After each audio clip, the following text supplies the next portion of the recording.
metaphor for Starship Earth. And the inhabitants of this starship was its strength, infinite diversity in infinite combinations. And so we were all to represent different parts of this planet Earth. We had Uhura from Africa. The captain was from North America. The engineer was from Europe. Uh, Sulu was from Asia. And it was all of this diversity coming together. And we really didn't think of it as equal, but each of our diversity contributed to the strength and the vitality and the engagement of this Starship Enterprise. So that was a metaphor. But we were living in a time when that metaphor was the only way we could tell, or we could comment on the society of that time, the 1960s, which was a turbulent time. The civil rights movement was coming to a head, and people who were campaigning for equality were being attacked with attack dogs or fire hoses.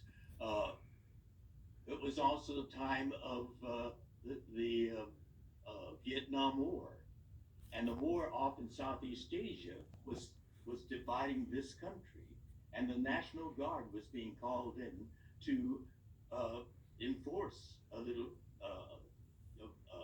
harmony. And on college campuses, in fact, college students were being shot at by the National Guards. It was a turbulent society, and we were living in the middle of the probably the most intense time of the Cold War, and we had a trusted navigator who spoke with a Russian accent, indicating that we can overcome that. So we all had our differences, and we were metaphorically commenting on the travails of the time. We had a president who was assassinated.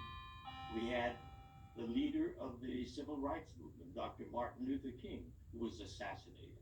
Yeah. We had the attorney general, the brother of the president, who was assassinated. So it was all this turmoil, and we were telling the story of the 1960s America with metaphor. One diversity that was not addressed was because of the times as well. It was the gay issue, which I talked to Gene Roddenberry about much later. And I said, we're dealing with all this diversity issue, but there's one that's very important that we're not addressing, and that's the LGBT issue. And he said, yes, I'm aware of that, but I can't address that and still be on the air because our lowest rated episode was where we had an interracial kiss, black white kiss. Uhura and Captain Kirk kissed. That was the lowest rated of all our episodes because the stations in the American South refused to air it. Stations in Georgia, Alabama, Mississippi, all of the southern states, we were low rated. And he said, I'm walking a tightrope. If I make one more mistake, then we'll be off the air, and I can't make the statements that I've been making. So we were constrained by the times, but at the same time, we were commenting on the times metaphorically with Star Trek. That's